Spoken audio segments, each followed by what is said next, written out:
1er octobre 2025 et déjà le 19 décembre. Un trimestre s'achève au grand séminaire Saint-Gall de Ouidah. Un temps d'intense activité intellectuelle, mais aussi de gestion équilibrée des autres dimensions de la formation en vue du sacerdoce ministériel. Séminaristes et formateurs vont se retirer pour un temps de pause et de repos, mais aussi d'accueil du Messie Sauveur qui va naître à Noël. Ce premier trimestre de notre année académique a glissé comme une eau silencieuse entre les doigts. Il a fleuri et s'est fané au rythme discret de la cloche quotidienne. Hier encore à l'aube, aujourd'hui déjà au crépuscule. Le temps nous a instruits en passant sans jamais s'arrêter. Oui, le temps est passé vite, très vite, mais il ne fut ni vide ni stérile. Il fut un temps dense, habité, façonné par le travail, la prière, l'étude, la discipline et la vie fraternelle. Ils ont passé un trimestre émouvant et impressionnant. Et chacun, le cœur dégagé et fier, peut s'estimer heureux, conscient d'avoir combattu le bon combat et d'avoir gardé la foi.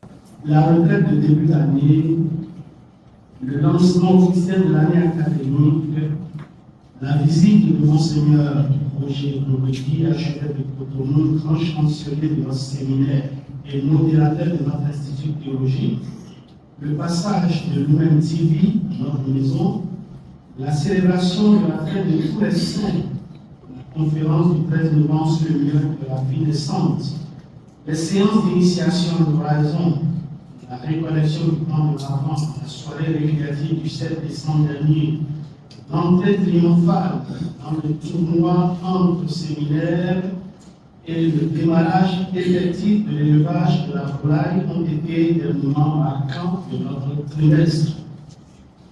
Tous ces événements ont demandé beaucoup d'investissement, beaucoup d'énergie. C'est donc bienvenu ce moment de retraite et de repos de 2 semaines. Je voudrais exprimer à chacun ma reconnaissance pour sa contribution à la vie communautaire en ce trimestre finissant. Les uns comme les autres font un bilan empreint de satisfaction et d'espérance vivante. Grâce à Dieu pour sa providence dans nos vies.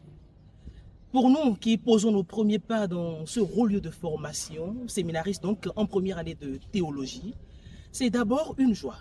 Joie pour nous de poursuivre, de continuer cette expérience avec le Christ, le Maître qui nous appelle. Et les formateurs nous offrent un cadre très adéquat pour y parvenir, le silence et l'intériorité. Nous prions donc le Maître de nous accorder cette grâce, de le découvrir davantage dans le silence et l'intériorité pour l'aimer comme cela se doit. Nous sommes à la fin d'un trimestre et c'est une joie. Plus qu'une joie, c'est une action de grâce au Seigneur qui a su conduire nos pas tout au long de ces 3 mois de formation dans cette maison. La formation au séminaire, au-delà de la doctrine que nous apprenons, est aussi un cadre où se solidifient les liens de fraternité. Ce trimestre, essentiellement, nous avons été marqués par cette relation que nous avions eue avec nos frères, nos condisciples, en marche vers le sacerdoce. C'est une grâce pour nous, c'est une action de grâce au Seigneur et nous voulons poursuivre cette marche après ces moments de repos. Saint-Gall est grand, Saint-Gall nous appelle. Saint-Gall nous a encore appelé cette année, depuis le 1er octobre, pour une nouvelle année, un trimestre qui vient de s'achever, mais c'était rapide. Et ce qui m'a beaucoup le plus marqué, est malgré la densité des activités, tant que sur le plan intellectuel, sur le plan spirituel, les séminaires se sont engagés à rendre belle cette maison, encore plus nos lieux de prière, de rencontre, nos chambres, tous les espaces verts, tout le monde s'est engagé pour que cette maison soit belle pendant ce trimestre. Je rends grâce à Dieu pour ce trimestre. Je rends grâce à Dieu pour la vie de nos formateurs. Je rends grâce à Dieu pour la vie de nos parents qui prient pour nous et pour vous tous qui nous soutenez de part et d'autre. Je Je rends grâce à Dieu pour la vie de tous mes confrères aussi séminaristes et que Dieu nous protège.